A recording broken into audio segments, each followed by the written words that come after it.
Hello and welcome. I am Geran and it is time for the PokéSins Season 2 wrap-up.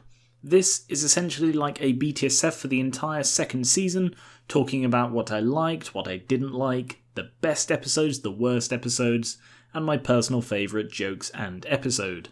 For obvious reasons that I think are quite evident throughout PokéSins, and if you just watch the season, this wasn't a very good season, but I will start off with the best things. It did have some genuinely interesting ideas. It had the crystal onyx, the colour variations by region, and some plots that go beyond what you'd expect. It's just such a shame that they rarely, if ever, followed through and gave it a decent payoff. I think one exception to this, and this is according to my notes, the only other good thing I could mention about the season, Tracy's Scyther. The fact that it's an old, weak Scyther that can only fight a bit but becomes exhausted very quickly afterwards. Aside from Polka in the Pikahuna, it's the only old Pokemon we've seen so far, and it's just a very interesting inclusion for a main cast member to have a Pokemon like that. Moving very, very quickly on to the worst things about the season, guess who? Sorry, I mean what? No, I do mean who. It's Tracy. He's awful. I explained my reasons for disliking him many times across the series. He's entitled, obnoxious, demanding, pompous, constantly brags about being a Pokemon watcher despite virtually no evidence that anyone but him and one weird guy used the term, and his self-confessed only reason for joining them was to exploit that they know someone famous. Function-wise, he's a knockoff Brock with much less likability and, frankly, use. A lot of his knowledge was incredibly obvious or just unhelpful. And now the phrase, "I just want to make a quick sketch," is among the most annoying things regularly said on that show. Moving past Tracy, the way the gyms are is just so arbitrary. To compete in the Orange League, you need such specific types and attacks. You need to have a Pokemon that you can ride on at high speed. You need a Pokemon that has Water Gun. You need a Pokemon that can freeze hot water into ice. You need Pokemon that can then sculpt it. It's so ridiculous.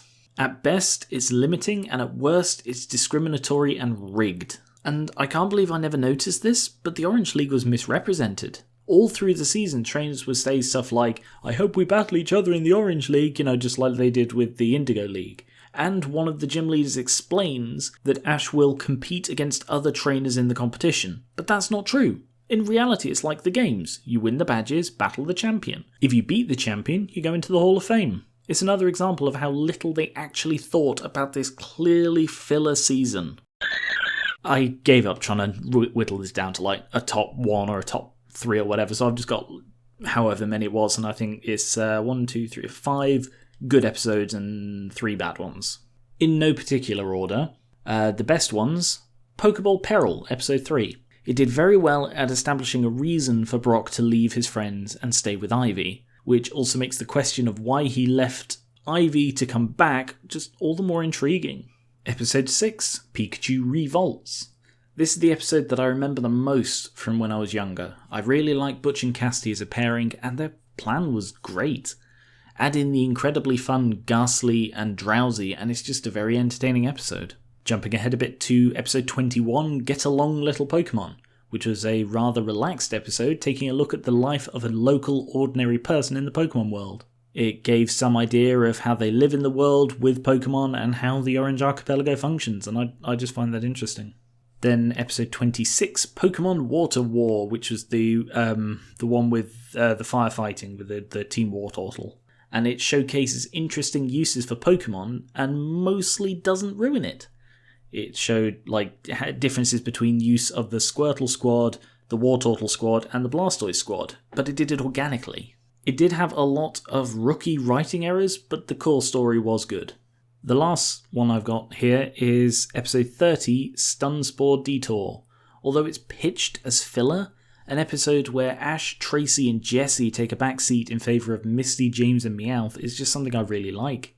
You get a good idea of how James and Meowth would be without Jessie demanding they act a certain way, and we get to see how, a trainer with brains and empathy actually interacts with the world instead of Ash. And I haven't written it down, but the first part of the league battle, Hello Pumelo, that was also very good battle.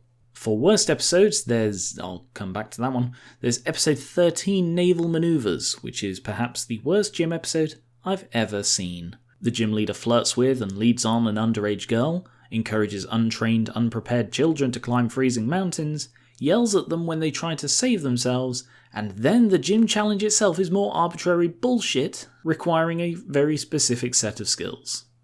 It's terrible.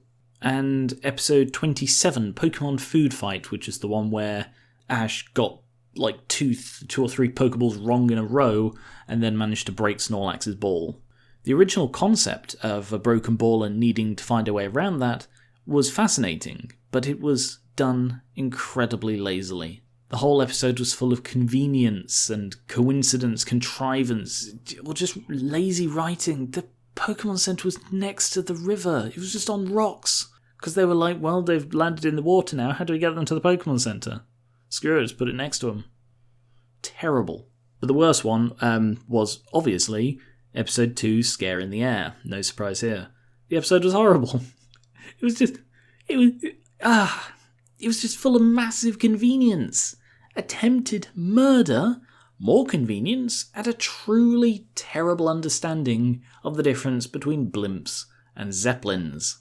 Add to that how bloody hard it was to actually research this stuff. I spent hours Googling and watching videos to try and get some idea of how these insane vehicles operate. I feel I did more research than, the team of people they had who made this originally. This is a bit awkward. I couldn't find many things for my best jokes list. There were plenty that I laughed at, because some of these episodes I made like a year ago, so I'd completely forgotten a lot of the jokes I told. But the only ones that really stood out were throughout the season where I'd respond with some flat, dry put-down like, Alakazam used Psychic Attack, and Tracy goes, it's using Psychic Attack. Thanks, Tracy. Anyone like that, it tickled me. But the only one that I actually have specifically written down is in the first episode. They spent most of the episode bigging up Pidgeotto, and then when it evolved, bigging up Pidgeot. And they're like, their Pokedex says, it can fly at an altitude of 1 mile. And it's like, wow, that's the quarter of the height the average duck can fly at. And I really liked that one, for some reason. As for my favourite PokéSins, this one was hard to decide. Like with the jokes, it's a bit awkward, but none of the episodes really stood out as all-round fun in the same way that Chansey Emergency, or whatever it was called, did in Season 1. The one that I think I'm going to go with is Scare in the Air again, and that's probably because it's the one I put the most work into, if only for the man-hours researching it, and the frequent times I needed to take a break from the sheer stupidity of it. And I hope it was worth it. I think it was. And now it is time for the total score. The total score of Season 2, The Orange Islands, was minus 2,051, which means an average of minus 57 per episode. I am surprised that is not worse than Season 1, but I think that's because it had fewer chances to really cock everything up. So thank you very much for watching Season 2, thank you for watching the wrap-up. Season 3, this one's better. I hope you enjoy it, and I will catch you later.